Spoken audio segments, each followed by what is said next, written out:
Nós está viva arriba uma isla de 22.000 inhabitantes, mais ou menos. É uma comunidade chiquita, 22.000.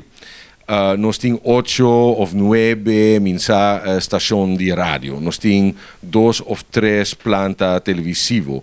Nós temos 3 ou 4 corantes, que, ao menos parcialmente, mas em um dos casos, maioritariamente está enfocado arriba Bonaire. Gente, por concluir, acaba que o mercado de inhabitantes, então a gente que está disposto para pagar para um produto informativo de qualidade, o mercado está muito chiquito. Nós temos tiki gente, então nós temos hopi, organização de mídia. E nos média toda comercial, nós não temos uma forma de contribuição pública, de fundo não público, na produção mediática, para a produção de periodismo. Lo quale se põe, tá?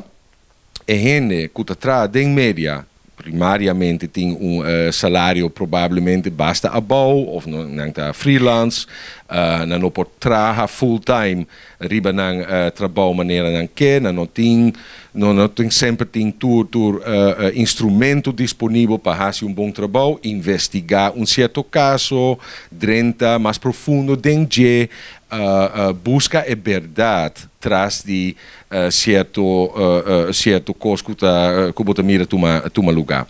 Lo qual se põe, tem vários outros problemas também, mas lo qual se põe tá que na final a comunidade que sofre, passou uma comunidade não bom informar, não por votar na direita, ora temporária de eleição também, por exemplo, não por votar na direita, passar a toda informação que porta disponível.